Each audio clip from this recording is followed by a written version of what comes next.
Hello everyone, welcome back to ITI study channel. ITI study channel में आज की जो हमारी क्लास है उसमें हमारा जो टॉपिक है वो हम निमी के क्वेश्चंस को सॉल्व कर रहे हैं।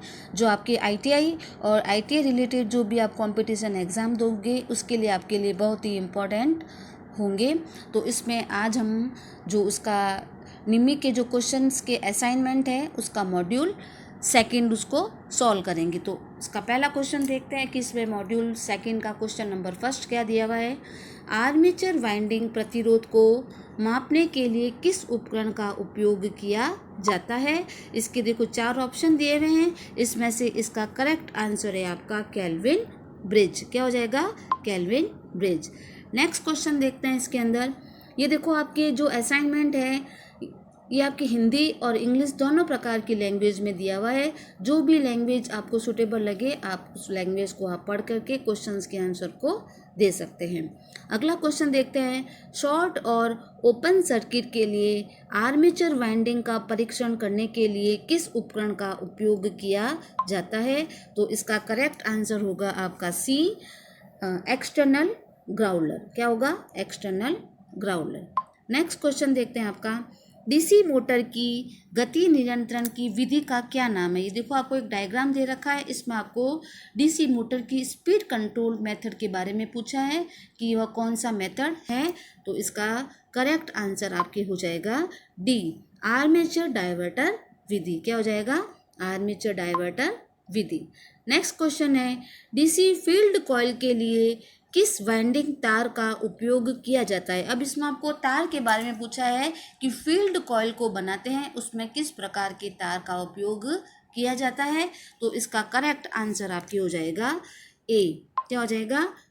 ए। इसके चार ऑप्शन के हिसाब से इसका जो करेक्ट आंसर है वो आपका हो जाएगा ए। तो इसका देख लेते हैं कि ऑप्शन ए है वो, इसके ऊपर आप राइट लगा दो। Super enamelled copper wire. Actually क्या है कि ये थोड़ा सा ऑनलाइन के अंदर थोड़ा बहुत हो सकती है दिक्कत, तो आप उसको मत देखना। जो क्वेश्चंस के सॉल्यूशन है आप उनके ऊपर ध्यान रखें आप, ठीक है। नेक्स्ट क्वेश्चन अपन देखते हैं, question number 61, 61 question. DC motor की गति की गणना करने के लिए किस सूत्र का उपयोग किया जाता है। अब इसमें देखो आपको डीसी मोटर की गति की गणना करने का फॉर्मूला पूछा है। तो डीसी मोटर की गति करने का जो फॉर्मूला होता है वो होता है N is proportional to EB upon 5। तो अब देखो इस ऑप्शन के अंदर आपको कौन सा दे रखा है।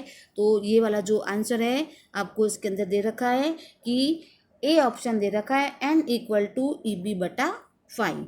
नेक्स्ट क्वेश्चन देखते हैं अपन, क्वेश्चन नंबर 62। अब 61 के अंदर वापस बताती हूँ, EB है इसके अंदर बैक EMF और 5 क्या है? फ्लक्स, और N क्या है? आर्मेचर की घूर्णन गति। अगला क्वेश्चन है आपका कि 4 पोल डीसी मोटर की आर्मेचर में ड्यूप्लेक्स लैप वाइंडिंग में कितने समानांतर पथ होते हैं। आर्मेचर के 4 पोल डीसी मोटर के ड्यूप्लेक्स लैप वाइंडिंग में कितने समानांतर रास्ते होते हैं या कितने समानांतर इसके अंदर पथ होते हैं। तो इसका करेक्ट आंसर कौन सा हो जाएगा आपका? 8। कौन सा हो जाएगा? 8 हो जाएगा। इसका फॉर्मूला मैंने पहले आपको डीसी जनरेटर का कराया था, उस समय इसको मैंने आपको बता दिया है कि पोल्स की संख्या इनटू नंबर ऑफ फ्लैक्स। अगला क्वेश्चन देखते हैं, क्वेश्चन नंबर 63। डीसी मोटर में आर्मेचर के घूमने की दिशा कौन से नियम से निर्धारित की जाती है। आर्मेचर के घूमने की दिशा को पता करने के लिए कौन से नियम का उपयोग किया जाता है। तो इसमें आपका उत्तर हो जाएगा फ्लेमिंग के लेफ्ट हैंड रूल, यानी फ्लेमिंग के बाएं हाथ का नियम, जो आपका उत्तर दे रखा है इसके अंदर सी। नेक्स्ट क्वेश्चन है आपका question number 64। What is the name of DC motor. DC motor का आपको नाम पूछा है कि आपको किस प्रकार की डीसी मोटर इसमें आपको बताई गई है। तो इसका ऑप्शन देखते हैं आप। पहले तो डायग्राम देखो इसके अंदर, ये आपको डायग्राम दिखाया गया है। ये देखो इसके अंदर एक आपको वाइंडिंग्स बताई गई है और एक आपको आर्मेचर बताया, और यहाँ पे आपको एक सप्लाई सोर्स दिया हुआ है। अब देखो इसके अंदर ये A1 A2 हमेशा आर्मेचर के टर्मिनल होते हैं और E1 E2 है वह शंट फील्ड वाइंडिंग के टर्मिनल होते हैं। तो अब इसमें आर्मेचर के समानांतर में एक शंट फील्ड वाइंडिंग को जोड़ा गया है, तो ये कौन सी हो जाएगी आपकी डीसी शंट मोटर। तो इसका करेक्ट आंसर कौन सा हो जाएगा आपका डीसी शंट मोटर। तो ए ऑप्शन इसका सही हो जाएगा। क्वेश्चन नंबर 65, डीसी मोटर में करंट की दिशा किस नियम से निर्धारित होती है। यानी डीसी मोटर में जो करंट है यानी विद्युत धारा की दिशा को ज्ञात करने के लिए किस नियम का उपयोग किया जाता है। तो इसका करेक्ट आंसर हो जाएगा आपके फ्लेमिंग का लेफ्ट हैंड रूल यानी फ्लेमिंग के बाएं हाथ का नियम। अगला क्वेश्चन है आपका डीसी शंट मोटर में आर्मेचर के द्वारा ली गई विद्युत धारा की गणना करने का सूत्र क्या होता है। ये मैंने अभी आपको मॉड्यूल फर्स्ट और सेकंड सॉल्व करा है, उसमें से ये क्वेश्चन आपके पूछा हुआ है, तो ये आपका रिपीट क्वेश्चन है। तो इसका जो आंसर हो जाएगा वो है आपका 66 क्वेश्चन का आंसर नंबर आपके हो जाएगा सी। IA बराबर V माइनस EB बटा R इंटू ए। आई है इसके अंदर आर्मेचर की धारा, V है इसमें आरोपित या अप्लाई वोल्टेज और EB है इसका बैक EMF और R है आर्मेचर का प्रतिरोध। अगला क्वेश्चन नंबर 67, डीसी मोटर में फ्लक्स की दिशा ज्ञात करने के लिए कौन से नियम को लागू किया जाता है। तो इसके 4 ऑप्शन दे रखे हैं। इन 4 ऑप्शन के अंदर इसका जो करेक्ट आंसर है आपका 67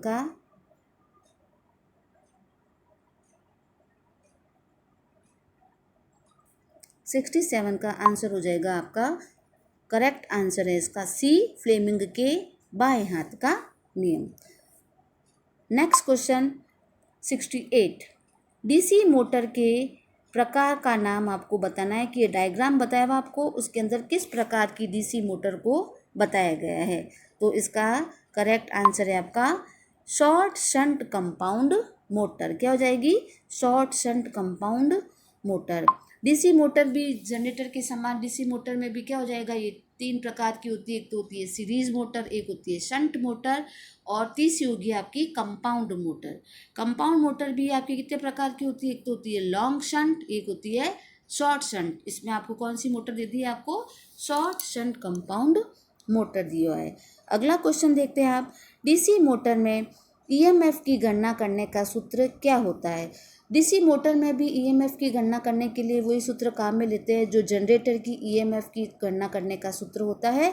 तो इसका आंसर आपके क्या हो जाएगा EB बराबर क्या हो जाएगा 5ZNP बटे 60 इंटू A। तो 69 क्वेश्चन का आंसर आपके हो जाएगा C, EB बराबर 5ZNP बटे 60 इंटू A, जहाँ पे 5 है फ्लक्स, Z है चालकों की संख्या, N है आर्मेचर की घूर्णन गति और P है पोल्स की संख्या और A क्या हो जाएगा समानांतर पथों की संख्या। ये लैप और वेव वाइंडिंग्स के लिए अलग अलग दी होती है। अगला क्वेश्चन देखते हैं अपन, क्वेश्चन नंबर 70। ये आपको पूछ रहा है कि उपकरण का आपको नाम बताना है कि डायग्राम आपको what is the name of equipment, ये कौन से उपकरण का आपको डायग्राम दिखाया गया है। तो ये इसमें आपको 4 ऑप्शन दिए हुए हैं। एक में दे रखा है आपको मेगर, ऑप्शन नंबर बी में दे रखा है आपके भू प्रतिरोध परीक्षक, बी में दे रखा है आपका आंतरिक ग्राउलर और डी में दे रखा है आपको एक्सटर्नल यानी बाहरी ग्राउलर। तो क्वेश्चन नंबर 70 का जो आंसर है हो जाएगा आपका डी, एक्सटर्नल ग्राउलर यानी बाहरी ग्राउलर।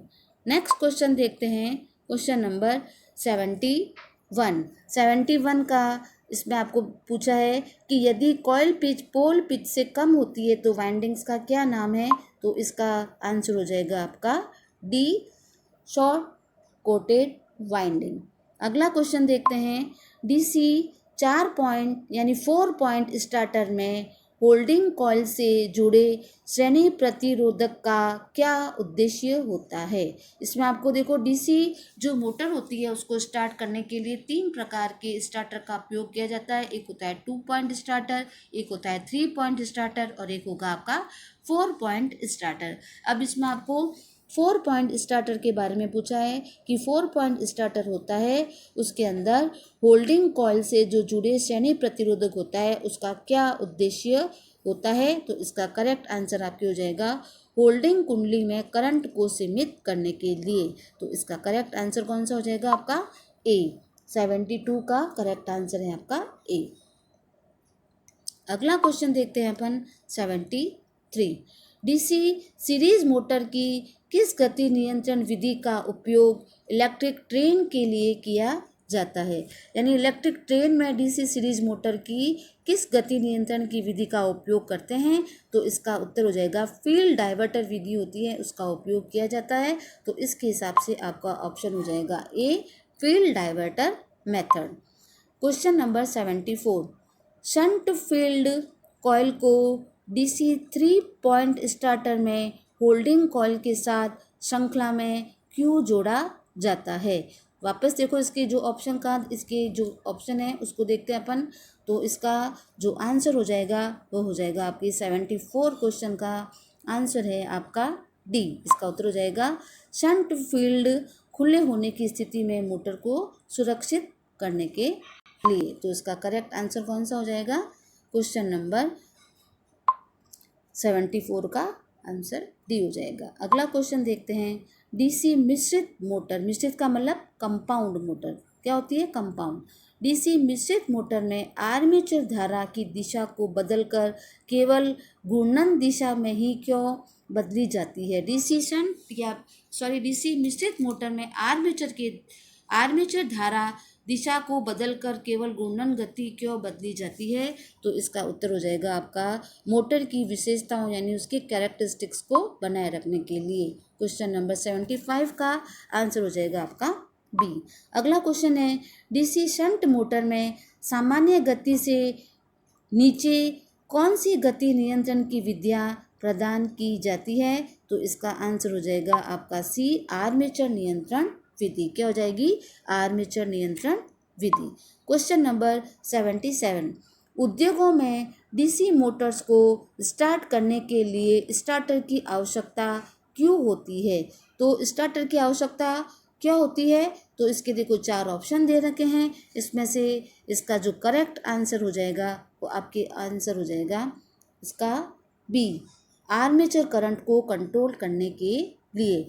जो भी स्टार्टर होता है उसको स्टार्ट करने के, स्टार्टर इसीलिए लगाते हैं अपन, आर्मेचर करंट होती है उसको कंट्रोल करना होता है, इसलिए डीसी मोटर्स होती है उसमें स्टार्टर का उपयोग किया जाता है। तो इसका आंसर हो जाएगा आपका बी। कौन सा हो जाएगा इसका आंसर, बी। अगला क्वेश्चन देखते हैं अपन। Question number 78। कौन सी कुचालक सामग्री श्रेणी बी की कुचालक है। तो कौन सी कुचालक सामग्री है वह श्रेणी बी प्रकार की कुचालक की है। तो इसका करेक्ट आंसर आपकी हो जाएगा सी, फाइबर ग्लास। कौन सी हो जाएगी, फाइबर ग्लास। अगला क्वेश्चन है श्रेणी एफ इंसुलेशन का तापमान मान कितना होता है। तो श्रेणी एफ प्रकार का इंसुलेशन पूछा है, इसमें जो टेम्परेचर का मान होगा वह कितना होता है। तो इसका आंसर हो जाएगा आपका डी, 155 डिग्री सेंटीग्रेड। तो इसका करेक्ट आंसर हो जाएगा डी। तो आज की क्लास में मैंने आपको जो क्वेश्चन सॉल्व कराए हैं उन क्वेश्चन को आप अच्छी तरह से देखें और उनको खुद अपने हाथों से भी उनको सॉल्व करने की कोशिश करें। जो न्यूमेरिकल क्वेश्चन है उनको ट्राई करें। और ज़्यादातर जो डीसी मोटर में अभी मैंने आपको क्वेश्चंस कराए हैं वो सारे न्यूमेरिकल बेस्ड क्वेश्चन है। न्यूमेरिकल बेस्ड क्वेश्चन नहीं होकर के नियम के आधार पर आपको पूछा है कि कौन सा नियम इसके अंदर बताया गया है या डायग्राम से रिलेटेड आपको क्वेश्चन दिया हुआ है।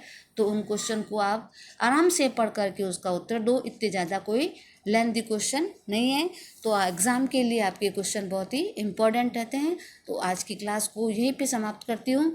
जो स्टूडेंट इस चैनल से नए जुड़ रहे हैं इस चैनल को सब्सक्राइब करें, लाइक करें और शेयर करें, ताकि आपको इस चैनल से जो भी आपको ITI से रिलेटेड जो भी नोटिफिकेशन आपको मिलेगा वो आपको प्राप्त हो जाएगा।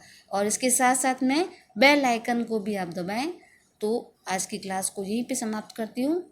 थैंक्स